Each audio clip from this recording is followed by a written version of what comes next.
तो आज हम बात करने वाले हैं राहु के बारे में। सभी को पता है कि कुंडली में सूर्य राजा होता है, ठीक है, जिसको हम देखते हैं फिफ्थ हाउस से। पर राजा का हमेशा एक दुश्मन भी होता है, जो एनिमी किंग, जैसे कि चेस में होता है कि हाँ ठीक है, व्हाइट किंग, ब्लैक किंग।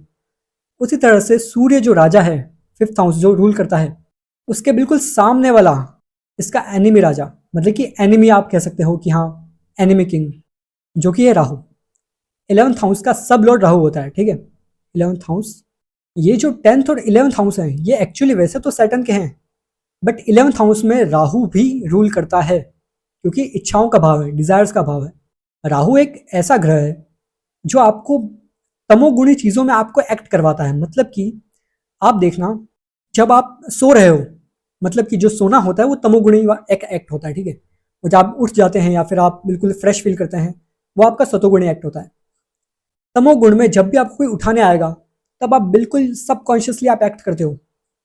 उठाने आया और आपने गुस्से में कुछ कह दिया। अक्सर बहुत से लोगों के साथ आपने ये देखा होगा, जैसे छोटे बच्चे होते हैं कि गेम्स वगैरह खेल रहे हैं, तब उन्हें आप रोक के देखो एक बार। वो गेम के अंदर है, राहु के अंदर है, मोबाइल। जब भी आप राहु की चीजों को एक्टिवेट करते हैं, मतलब कि राहु की चीजों को यूज करते हैं, सिंपल सा एक रूल बताता हूं। किसी भी चीज को अगर आपको एक्टिवेट करना है, किसी भी प्लेनेट को, उस प्लेनेट से रिलेटेड किसी न किसी कारक तत्व से रिलेटेड आप कोई एक्टिविटी कीजिए, वो प्लेनेट एक्टिवेट हो जाएगा।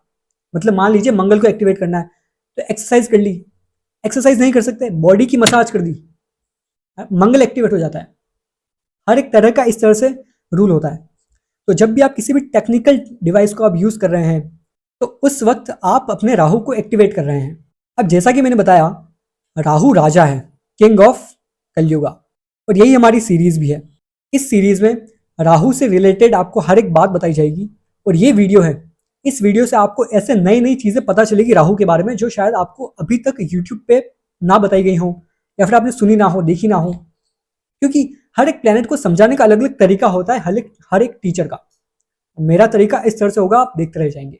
हर एक वीडियो में अलग अलग तरीके की बातें होंगी।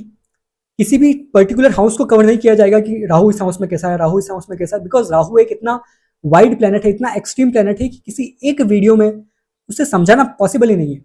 जो लोग कहते हैं कि हाँ बस एक वीडियो देख लो, Rahu in all houses, 12 houses and cover हो जाएगा, नहीं, ऐसा नहीं होता। राहु केतु ही सबसे ज्यादा मिस्टीरियस प्लेनेट है, क्योंकि हमेशा वक्री चलते हैं। राहु केतु आपके इस लाइफ के नहीं, बल्कि पास्ट लाइफ से कनेक्टेड प्लैनेट्स हैं, और यही आपके पास्ट लाइफ की एक्टिविटीज को, आपके पास्ट लाइफ के रिलेशन को, और अपने आगे वाली जो आने वाली लाइफ है, आगे आने वाली बर्थ को भी रिप्रेजेंट करते हैं। अब जैसा कि मैंने बताया कि कुंडली में जो राजा होता है वो सूर्य है, पर इसका जो एनिमी किंग है, मतलब कि राहु, ये भी राजा ही है, बट कलयुग का राजा है। ये जो राजा है, ये वाला जो सूर्य जो राजा है, ये सोचता है ठीक है, मेरी प्रजा, मेरी जनता, मेरा समाज, इन सब के बारे में सोचता है राजा।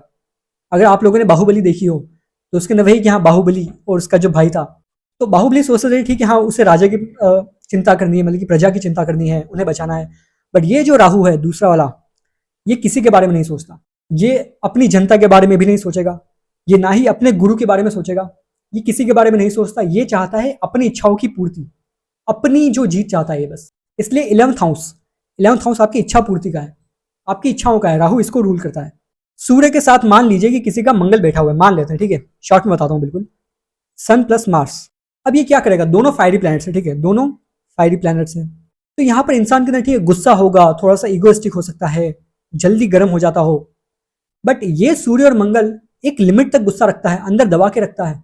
कहीं ना कहीं इसे समझ आता है कि ठीक क्या सही है क्या गलत है। वही जो राहु प्लस मंगल, ये जो कॉम्बिनेशन होगा ना, मार्स जो होता है, मार्स आपका तोड़ फोड़, मतलब कि आप समझिए कि आपके एक्सीडेंट्स या फिर जो भी तोड़ फोड़ वाली चीज़ है, ठीक है, सिंपल शब्दों में आपको बताऊं, तोड़ फोड़। राहु मंगल वाला इंसान के अंदर इतना ज़्यादा गुस्सा भरा होगा, ये बिना कुछ सोचे समझे एक्ट कर लेगा। जितने भी क्रिमिनल्स, मर्डरर्स, इन सभी के चार्ट्स में आपको राहु मंगल का कनेक्शन मिलेगा ही मिलेगा। एक बार उठा के देखना आप। नेक्स्ट स्लाइड पे चलते हैं। अब मान लेते हैं किसी का राहु जुपिटर के साथ है। जुपिटर सबसे ज्यादा इंपॉर्टेंट प्लेनेट, हमारा जीव कारक, हम जो जिंदा है वो जुपिटर की वजह से ही जिंदा है। Jupiter is actually oxygen, oxygen के बिना हम जिंदा नहीं रह सकते। अब किसी का राहु ही जुपिटर के साथ आ जाए, तो इस पर्सन को आप देखना, ये इंसान इतना ज्यादा एक्सट्रीमली ओवर थिंकर, साथ ही साथ एक चालाकी वाला माइंडसेट लेकर आएगा। मतलब कि रूल्स, हमारे जितने भी रूल्स होते हैं वो जुपिटर बनाता है। रिलीजन का प्लैनेट है। धर्मा, रिलीजन और धर्मा हमें सिखाता है कि ठीक है ये चीज़ सही है, ये चीज़ गलत है। आपको किसी के साथ अगर जाना भी है तो यू शुड बी लीगल, मतलब कि आपको शादी करनी चाहिए। आपके लिए जानवरों को मारना गलत है, नॉनवेज खाना गलत है। राहु ये सब नहीं सोचता। राहु जैसे जुपिटर के साथ आएगा, इंसान के अंदर वो राहु वाली मेंटेलिटी, वो जो एनीमे वाला जो किंग होता है ना, कि हाँ मैंने किसी के ऊपर अटैक कर दिया, अब वो जगह तो मेरी हो गई है, अब मैं उसकी जगह पर रहकर मैं उसके अकॉर्डिंग मैं चलाऊंगा मेरी जगह। मतलब कि राहु ने अटैक किया किसी और प्लेनेट के घर में, बिकॉज राहु मैंने बताया एनिमी किंग। राहु किसी और के घर में जाकर उसके घर को अपना घर बना देता है, किसी और की राशि को अपनी राशि बना देता है। जिसके हाउस में जाएगा उसका रिजल्ट राहु देने लग जाएगा। तो जुपिटर के साथ आते ही इंसान के अंदर राहु वाली एबिलिटीज, राहु वाली क्रिएटिविटी या राहु वाला माइंडसेट आ जाएगा। चालाकी वाला माइंडसेट, जो जुगाड़ू वाला माइंडसेट होता है ना, वो राहु लाता है। ऐसा इंसान आसानी से आइडेंटिटी भी बदल सकता है, बिकॉज जुपिटर आपकी रेस्पेक्ट है, आपकी आइडेंटिटी है। राहु जैसे ही आएगा उसे चेंज कर देगा। जिस इंसान से आप मिलेंगे वो इंसान आपको अलग तरीके से ट्रीट करेगा और आप भी उन्हें अलग तरीके से ट्रीट करेंगे। जैसे कि मान लीजिए कि हाँ आप एक सात्विक पर्सन के साथ बात कर रहे हैं कि जो बिल्कुल भी गलत चीज़ों में इन्वॉल्व नहीं है, तो राहु जुपिटर वाला पर्सन उसके साथ रह के बिल्कुल वैसा बन जाएगा कि हाँ ठीक है मैं भी बिल्कुल जुपिटर वाला पर्सन हूँ, धार्मिक पर्सन हूँ और मुझे कुछ भी नहीं होगा। वहीं ये शाम को किसी और के साथ कोई वैसा फ्रेंड हो कि हाँ ठीक है जो गलत हरकतों में इन्वॉल्व हो, तो उसके साथ वैसा एक्ट कर लेगा। राहु का मोटा मोटा काम यही है, आपकी कुंडली के अंदर जिस भी भाव में वो बैठता है उस भाव को अपना बना लेता है और उसके अकॉर्डिंग एक्ट करने लगता है। इसलिए राहु का खुद का कोई भाव नहीं है। 11th हाउस आपके डिजायर्स हैं, तो उस डिजायर्स को पूरी करने के लिए जिस भी हाउस में जाता है आपकी डिजायर उस हाउस से जुड़ जाती है। जैसे कि हम सिंपल सा रूल बताते हैं कि अगर किसी का सैटर्न मान लीजिए कि 5th हाउस में, ठीक है 5th हाउस, तो अक्सर आपने लोगों से सुना है कि आपका कर्म अब 5th हाउस से जुड़ चुका है। मतलब कि अब आप जो भी काम करेंगे आपको 5th हाउस से रिलेटेड करना पड़ेगा। अगर किसी का वीनस मान लेते हैं कि ठीक है वीनस अगर 8th हाउस के अंदर है, तो कहा जाता है कि ठीक है वीनस जो आपकी वाइफ होगी वो थोड़ी मिस्टीरियस हो सकती है, 8th हाउस बीमार हो सकती है, छुपी रुस्तम हो सकती है, इस तरह का। वही राहु जहां बैठ गया, आपकी डिजायर्स अब उस हाउस से जुड़ चुकी है और आप उस हाउस से रिलेटेड कुछ ना कुछ उल्टा सीधा इलीगल एक्टिविटी जो नॉर्मल लोग नहीं करते, अनकन्वेंशनल चीजें आप करेंगे। राहु अनकन्वेंशन, अब इस चीज पर आते हैं, राहु अनकन्वेंशनल चीजें कैसे करवाता है। अब जैसा कि बताया था कि राहु एनिमी किंग है, अब वो चाहता है कि अपने डिजायर्स को पूरी करना कैसे भी करके, तो अब वो कोई भी रूल्स रेगुलेशंस नहीं देखेगा। इसलिए ये सबसे पहले जो इसका काम है राहु का, वो है रूल ब्रेकिंग। किसी भी हाउस से रिलेटेड वो कोई ना कोई रूल जरूर ब्रेक करेगा। मान लीजिए किसी का 9th हाउस के अंदर राहु आ गया, ठीक है राहु आ गया, तो 9th हाउस मैंने बताया कि ठीक है धर्म है, स्पिरिचुअलिटी है। अब ये इंसान जो भी होगा वो धार्मिक हो सकता है, बट धर्म के साथ साथ स्पिरिचुअल एक्टिविटी के साथ साथ भी वो गलत चीज़ों में इन्वॉल्व हो सकता है। और अगर ऐसा नहीं है तो ये कोई फेक गुरुज या फिर जो फेक स्पिरिचुअलिटी का ड्रामा करते हैं उसमें आएगा, वैसा बन जाएगा। ये पॉजिटिव चीज़ें करते हुए भी मतलब कि एक हाथ से वो पाप कर रहा है तो दूसरे हाथ से वो पुण्य भी कर रहा है, इस तरह से समझिए। 9th हाउस का राहु, मान लीजिए 7th हाउस में आ गया राहु, सिर्फ राहु के एक्ट करने का तरीका बताया जा रहा है कि हाँ राहु किस तरह से बाउंड्रीज को क्रॉस कर देता है। जो हाउस है उस हाउस के कारक तत्वों को, मतलब कि जो पॉजिटिव चीज़ें हैं उस हाउस से रिलेटेड या फिर जिस चीज़ों के लिए वो हाउस एक्चुअली बना हुआ है, उस हाउस के कारक तत्वों को थोड़ा सा डिस्टर्ब कर देता है और बाउंड्री के आगे जाता है। बिकॉज ये अपनी इच्छाओं को पूरी करना चाहता है और राहु की इच्छाएं कभी पूरी नहीं हो सकती, बिकॉज राहु सिर्फ सिर है। अगर आपको पता हो समुद्र मंथन की वो स्टोरी, तो वो क्या नाम था उसका, स्वर भानु। स्वर भानु का गला काट दिया गया था, जो ऊपर वाला जो पोर्शन बचा था वो राहु का था और नीचे वाला केतु था। केतु के ऊपर अलग से वीडियो आएगी, उसकी भी एक अलग प्लेलिस्ट बनी जाएगी। ये प्रॉपर एक राहु की सीरीज है। और एक और इसमें ऐड किया जाएगा सतोगुण, रजोगुण और तमोगुण। सत, रज, तम। आपको राहु केतु को समझने के लिए ये तीन जो हमारे तत्व हैं इन्हें समझना जरूरी है। ये जो गुण है हर एक इंसान इन्हीं गुणों से बना हुआ है। जो राहु लाता है वो प्रॉपर तमोगुण है, प्रॉपर तमोगुण। इसलिए कुछ भी नहीं सोचता है, बिना कुछ सोचे समझे एक्टिविटीज करता है। 7th हाउस का राहु, 7th हाउस का राहु अपनी कास्ट कल्चर से बाहर जाकर शादी करना चाहता है। ठीक है, कास्ट कल्चर ये चाहता है कि इसकी शादी ऐसी हो जो नॉर्मल शादियों से बिल्कुल अलग हो। जैसे कि हमारे में नॉर्मल होता है कि ठीक है सात फेरे होते हैं या फिर ये जो नॉर्मल कल्चर होता है हमारा हिंदू कल्चर, ठीक है, ये राहु चाहता है कि नहीं मुझे यार फॉरेन में शादी करनी है, बिकॉज राहु भी फॉरेन को रिप्रेजेंट करता है। तो ये फॉरेन शादी, तो बाहर की कोई लड़की हो उससे शादी करना, अगर आप फीमेल है तो आपके लिए लड़का, वो आप मैच कर सकते हैं, ठीक है। अदर कास्ट, अलग रिलीजन, रिलीजन भी आता है, राहु दूसरा रिलीजन भी होता है, तो इस तरह से एक्ट करता है। अगर कोई बिजनेस भी करेगा, सेवंथ हाउस बिजनेस का होता है, ऐसा बिजनेस जो नॉर्मल लोग यूजुअली ना करते हो, प्रेफर ना करते हो, लोग बोलते हो यार ये मत कर, इसको छोड़, इसमें कुछ नहीं होगा, ये लोग वो बिजनेस करना चाहते हैं। जो पर्सन राहु से रूल्ड है, राहु से रूल्ड, ऐसा पर्सन, आप देखना नॉर्मल जो गांव वगैरह होता है कि ठीक है एक नॉर्मल लाइफस्टाइल चल रही है, तो वो पर्सन राहु से रूल्ड वाला वो चाहेगा कि नहीं मैं शहर में शिफ्ट हो जाऊं, इसका ये वाला नहीं होगा। वो चाहेगा कि नहीं मैं अपने जो गांव है, गांव के अंदर ही शहर वाली फैसिलिटीज को मैं शिफ्ट कर दूं, या फिर गांव को ही शहर बना दूं। बड़े बड़े अनरियलिस्टिक थॉट्स होते हैं राहु वाले पर्सन के। राहु की दिशा में इंसान अपने आप को भगवान समझने लगता है, वो सोचता है कि मैं जो कर रहा हूँ वही सही है, मैं जो कर रहा हूँ वही सही है। राहु एक्चुअली टेम्पररी प्लेजर देता है, वो सिर्फ एक एक्सपीरियंस होता है, और एक्सपीरियंस इज ऑलवेज टेम्पररी। ये लाइन हमेशा याद रखना, experience is always temporary. Rahu gives experience, Rahu सिर्फ एक्सपीरियंस देता है, वो आपकी डिजायर्स को पूरी नहीं करता, बिकॉज राहु का नीचे का पोर्शन है ही नहीं, राहु सिर्फ टेस्ट कर सकता है, उसकी भूख कभी मिटने वाली ही नहीं है। इसी में आगे चलते हैं, जो सबसे इंपॉर्टेंट एक कॉम्बिनेशन आता है, जिसे लोग पॉजिटिव भी बोलते हैं नेगेटिव भी बोलते हैं, राहु मून का combination, Rahu plus moon. Moon आपका माइंड है, ठीक है, माइंड हो गया, आपका मन हो गया। अब राहु यहाँ आते ही आपके मन में अनरियलिस्टिक डिजायर्स, आपके मन को कभी सेटिस्फाई नहीं होने देगा, आपका मन कभी एक चीज से भरेगा ही नहीं।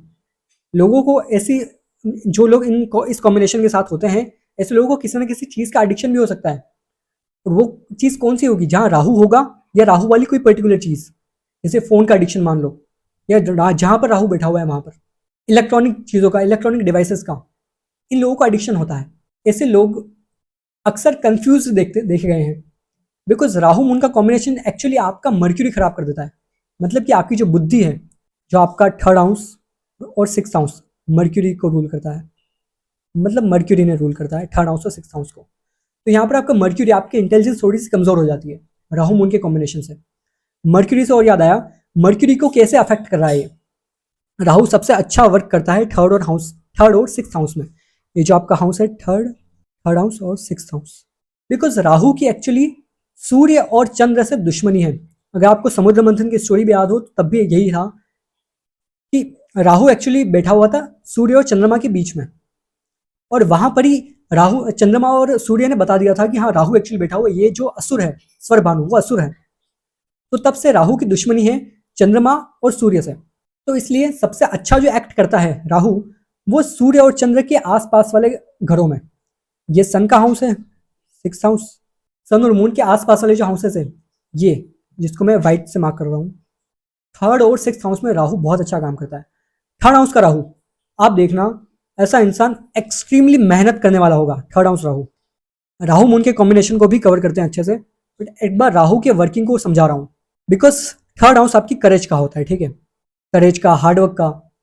तो राहु यहाँ पर आकर आपके सबकॉन्शियस माइंड में ये चीज ला देता है कि नहीं मुझे अभी और काम करना है, मुझे और काम करना है, बिकॉज राहु कभी सेटिस्फाई नहीं होता। थर्ड हाउस आपका सबकॉन्शियस माइंड है, और जो भी इंसान सबकॉन्शियसली एक्ट करता है वो इंसान हमेशा तमोगुण में ही होता है। जैसे कि मैंने आपको स्टार्टिंग में एग्जांपल दिया था, कोई इंसान सो रहा है, वो इंसान तमोगुण में है, अपने सबकॉन्शियस माइंड में। जब आप सोते हो आपको जो सपने आते हैं वो आपके सबकॉन्शियस माइंड क्रिएट करता है, ना कि आपका कॉन्शियस माइंड। कॉन्शियस माइंड आपका फोर्थ हाउस होता है, ये कॉन्शियस माइंड आपका फोर्थ हाउस।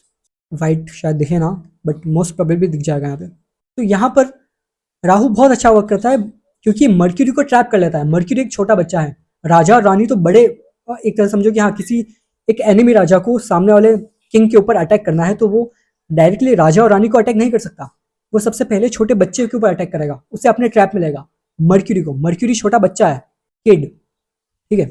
तो राहु इसको अपने ट्रैप में लेता है, मर्क्यूरी आप राहु आपकी बुद्धि को ट्रैप में लेता है, और फिर वो धीरे धीरे एक्ट करता है आपके चंद्रमा और सूर्य के ऊपर। तो यहाँ पर राहु बहुत ज्यादा पावरफुल हो जाता है। सिक्स हाउस में कैसे होता है, सिक्स हाउस में क्यों, बिकॉज सिक्स हाउस आपके एनिमीज का है, आपके रोग ऋण शत्रुओं का है।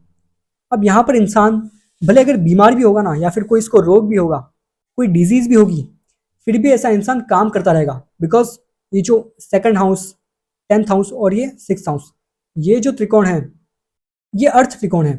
अब ये इंसान अपनी इच्छाओं को पूरी करने के लिए बहुत काम करता है, बहुत ज़्यादा। सेकंड हाउस में आ गया, 10th हाउस में आ गया, 6th हाउस में आ गया। अभी मैं 10th और 11th हाउस को भी आगे कवर करने वाला हूँ, साथ ही साथ राहु मून के कॉम्बिनेशन को भी अभी डिटेल में। ऐसे इंसान को जब रोग भी होते हैं फिर भी वो एक्सट्रीम मेहनत कर सकता है। ऐसा इंसान मेहनत से थकता ही नहीं है कभी भी, और इसीलिए ये कंपटीशन को भी हरा देता है। बिकॉज 6th हाउस आपका कंपटीशन है। कंपटीशन को, जो आसपास में जो आप compete करते हैं, लोगों से रेस लगाते हैं, या फिर किसी एग्जाम की कंपटीशन करते हैं, कोई लड़ाई झगड़ा हो गया, एक तरह से आप लोगों से compete कर रहे हैं, वहां पर राहु बहुत अच्छा एक्ट कर जाता है। राहु मून पर आते हैं हम। ऐसे इंसान को एक ही चीज से मन में संतुष्टि नहीं मिलती। चंद्रमा आपका होता है खाना, ठीक है, फूड। ऐसे इंसान को आप देखना, अलग अलग वेराइटी का खाना लेगा, टेस्ट करेगा, टेस्ट को बार बार चेंज करता रहेगा, क्योंकि राहु भी चेंज को रिप्रेजेंट करता है, और चंद्रमा खाना होता है। तो ऐसा इंसान बार बार टेस्ट को चेंज करता रहेगा, मतलब कि उसे एक टेस्ट में, एक खाने में सेटिस्फेक्शन नहीं मिल रहा। ऐसे इंसान को फास्ट फूड खाने की भी गंदी आदत हो सकती है, स्पेशली अगर ये सेकंड हाउस में कॉम्बिनेशन बन जाए तो। ईटिंग हैबिट्स बहुत गंदी होगी, ये कुछ भी खा लेंगे, इन्हें खाने पीने का कोई अंदाजा नहीं रहता। जैसे ही बताया, Rahu second house, because second house आपका खाना पीना, आपकी बोली, स्पीच, ये सब। अब राहु यहाँ पे गलत तरीके से एक्ट करना चाहता है। मेरा एक फ्रेंड है, उसके सेकंड हाउस में राहु है। सेकंड हाउस मतलब पैसा, अर्निंग, ठीक है।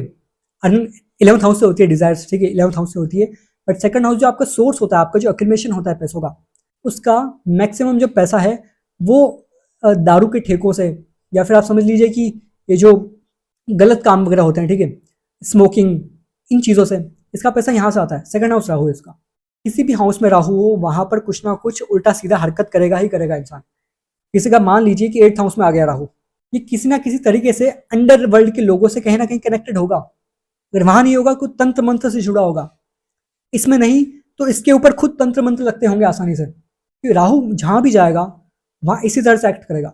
9th हाउस पे चलते हैं अब आप सोचोगे कि मैंने जो भी बातें बताई, ये बातें मैक्सिमम लोगों पे अप्लाई होती है, बिकॉज कलयुग में टेक्निकल चीजें बढ़ती जा रही हैं। टेक्निकल जो भी चीजें हैं ना, इन चीजों को राहु रिप्रेजेंट करता है, और आज के ज़माने में टेक्नोलॉजी बढ़ती जा रही है, और राहु एक तमोगुणी प्लेनेट है, ठीक है। राहु प्रॉब्लम्स है, स्ट्रगल्स है, सफरिंग्स है, अनकन्वेंशनल चीज़ें, अनकन्वेंशनल थिंग्स, ठीक है। अब जैसे जैसे आगे जाके टेक्निकल चीज़ें बढ़ती जाएंगी, राहु का इम्पैक्ट भी बढ़ता जाएगा, और इंसान तमोगुण में और ज़्यादा होगा, सफरिंग्स और ज़्यादा बढ़ेगी, और अनकन्वेंशनल चीज़ें और ज़्यादा बढ़ती जाएगी। और जो भी लोग आसपास राहु की चीज़ों को यूज़ कर रहे हैं एक्सट्रीम लेवल पे गलत तरीके से, राहु को सही करने का तरीका थोड़ा एंड में बताऊंगा, पहले इसे समझ लीजिए। शॉर्ट में बताऊं तो उसे हम मर्क्यूरी और जुपिटर की वजह से सही करते हैं, जुपिटर की हेल्प से। बिकॉज हमें प्रोटेक्ट किसे करना है, हमें मून और सन को प्रोटेक्ट करना है। एक्चुअली राहु को, मून और सन को, राहु से हमें मून और सन को प्रोटेक्ट करना है। हम सिंपल एक स्टोरी की फॉर्म में लेंगे कि राहु एक एनिमी प्लैनेट है, एक एनिमी किंग है, और हम जो है पॉजिटिव साइड, जो व्हाइट वाला जो चेस प्लेयर है, white white king, white queen, सामने वाला राहु ब्लैक किंग, ठीक है। तो हमें इससे प्रोटेक्ट करना है। तो इसके आसपास के जो गार्ड्स आप समझिए, किंग और क्वीन के आसपास मर्क्यूरी है, ये जो हाउस ब्लू कलर से मैंने मार्क किए हैं, और यहीं पर मर्क्यूरी को सपोर्ट करने वाला इसके बिल्कुल सामने ये जो दोनों हाउसेज है रेड वाले, ये जुपिटर के हाउसेज है।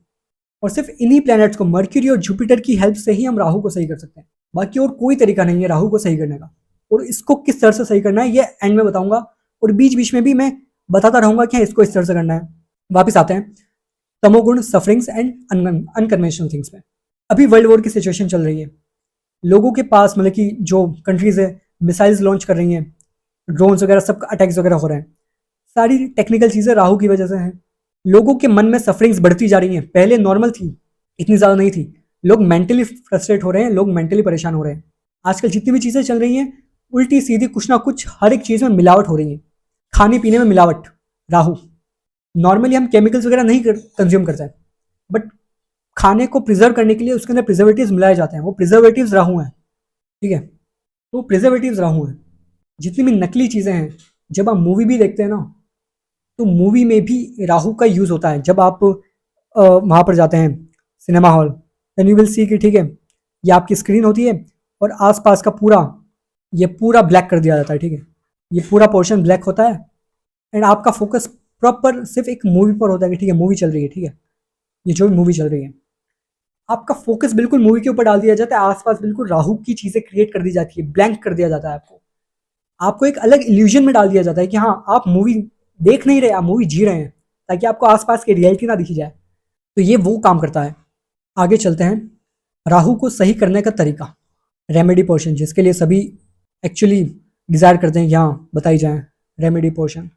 बताया था कि थर्ड हाउस में, सिक्स हाउस में, 10th हाउस में, 11th हाउस में, 10th और 11th हाउस अभी कवर करने रह गए हैं, तो पहले इन्हें कवर कर लेते हैं, ठीक है। 10th और 11th, कलर चेंज करना चाहिए, ठीक है। 10th और 11th, 10th हाउस में राहु क्या करता है, इंसान कोई ऐसा काम करेगा जिसके बारे में लोग बोलेंगे कि यार हमने सोचा ही नहीं था कि तूने ऐसा कर लिया। इंसान के लाइफ में प्रॉब्लम्स आ सकती हैं, पर्सन के करियर में continuously ups and downs and changes, career में चेंजेस, बिकॉज राहु नहीं चाहता कि आपका करियर स्टेबल रहे। राहु एक्चुअली चाहता है कि या तो कुछ बहुत बड़ा कर लो, अगर बड़ा नहीं कर सकते, बिल्कुल अलग तरीका का नहीं कर सकते, तो आप जो छोटी मोटी चीज़ें भी करोगे ना, कि मान लीजिए यहाँ जॉब कर ली, वहाँ जॉब कर ली, तो ये आपकी जॉब को चेंज करवाता रहेगा। चेंज क्यों आ रहा है, बिकॉज कोई बड़ा काम नहीं है यहाँ पे, कोई नॉट बिग वर्क, सिंपल शब्दों में लिख दूँ, बिकॉज राहु न्यूक्लियर साइंस, जो हाईटेक चीज़ें होती है ना, स्पेस में जाना, ये सारी चीज़ें एक्चुअली राहु रूल करता है इन चीज़ों को। अगर आप इन चीज़ों में नहीं हैं तो आपका राहु यहाँ पे 10th हाउस में कहीं ना कहीं प्रॉब्लम देगा। आप ऑनलाइन वर्क से नहीं जुड़े हुए, आप ओकल्ट से नहीं जुड़े हुए हैं, क्योंकि राहु एक अनकन्वेंशनल प्रोफेशन है, तो आपको राहु का एक्ट करना पड़ेगा, आपको राहु को यूज़ करना पड़ेगा। तो राहु 10th हाउस में इस तरह का वर्क करता है। या तो लोग बोलेंगे कि हाँ आपने बहुत अच्छा काम किया, हमने कभी सोचा नहीं था, ये राहु आपको चीज़ों को चेंज करवाता रहेगा, और कभी ना कभी ये राहु आपको पॉजिटिव रिजल्ट दे देगा, बिकॉज ये अर्थ त्रिकोण है, ये पैसों का भाव है एक्चुअली, ये जो 2, 6 और 10 का, यहाँ पर राहु आपको पैसा दे देगा पर थोड़ा धीरे से देगा। 11th हाउस पे आते हैं, 11th हाउस में राहु की खुद का हाउ है। अब ये 11th हाउस राहु का खुद का है।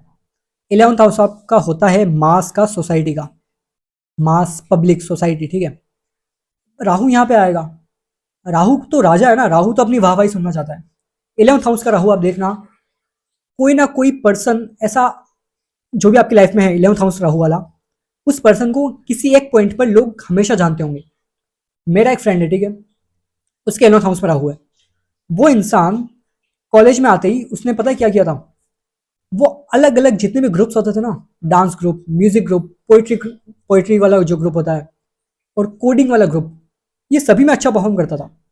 सभी जानते थे कि यार ये इंसान इतनी अलग अलग चीज़ें एक ही बार एक ही साथ कैसे कर सकता है।